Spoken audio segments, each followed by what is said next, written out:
This brings us to the second subject we're discussing on the show today. A study published in the Journal of Clinical Infectious Diseases has found that variants of COVID are getting better at traveling through the air, and people must wear tight-fitting masks and ensure better ventilation in addition to getting vaccinated to help stop the spread of the virus. Now, the team led by researchers at the University of Maryland in the US found that people infected with COVID exhale infectious virus in their breath, and those infected with the Alpha variant put 43 to 100 times more virus into the air than people infected with the original strains of the virus. Well, let's go back to Dr. Joshi for more on this. And Doctor, it's just fascinating how much our understanding of COVID has changed since it started, and also it has also evolved into these various variants. Initially, we didn't talk about airborne about the infection going airborne and carrying the infection to other people, but now it seems with the variants it's becoming more adept at doing this.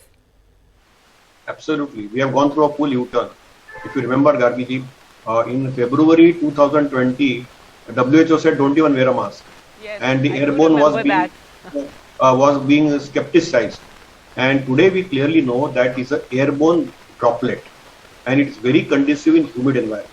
And therefore, wearing an appropriately fitting mask, which is above your nose, and ensuring that it is tightly snug is very crucial. In fact, we have advocated double masking. Some people find it difficult.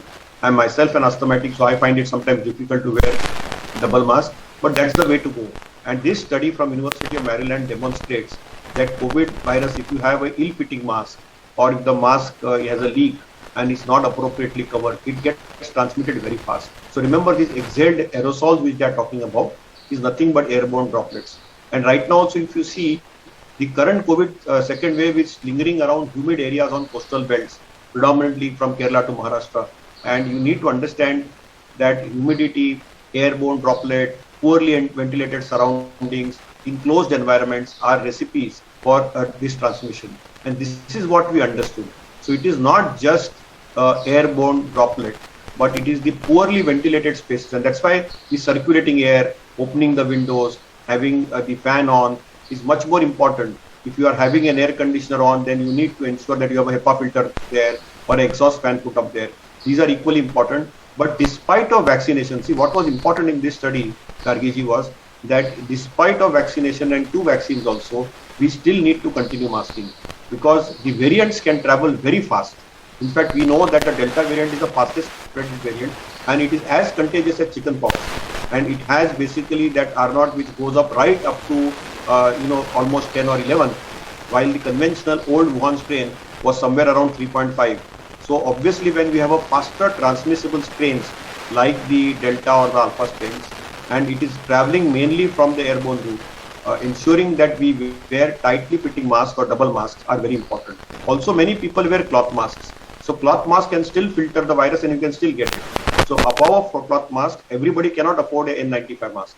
So we suggest then to buy a simple 2 rupee 3-ply mask, surgical mask. And if you wear a cloth mask with a 3-ply surgical mask, it is equally useful. Or if you can afford, then wear a single N95 mask, but ensure that it is completely appropriately fitted and it doesn't slip down or slip down. The biggest challenge which we see with COVID virus transmission today is when we unmask. And we predominantly unmask when we want to eat food. And you have to be very, very careful that when you are eating in a public space or when you are eating in an environment which is claustrophobic or in a closely ventilated space, there is a risk for transmission. And you know that 15-20 minutes of a contact unmasked could lead to transmission. The newer variants which you are talking about, variants of concern like Alpha and Delta, within 3 to 5 minutes the transmission can occur. So obviously this time also has come down. So obviously we need to be cautious and careful. We can't be reckless. And the COVID virus is still in circulation. It is going to remain for some period of time. So we need to ensure that we are cautious.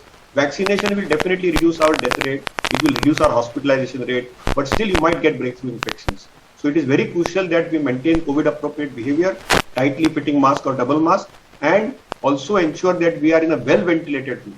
And whenever we are This unmasking, we take ventilation issue, because this again, it's our understanding of COVID has evolved during this last 1.5 to 2 years, and initially the focus was so much on sanitizing items, sanitizing surfaces, using a lot of hand sanitizers constantly. But now it has evolved, as you were emphasizing, to this airborne droplets, and how the need for better ventilation is key, especially at a time when we're opening up schools and we're going into the festival season as well.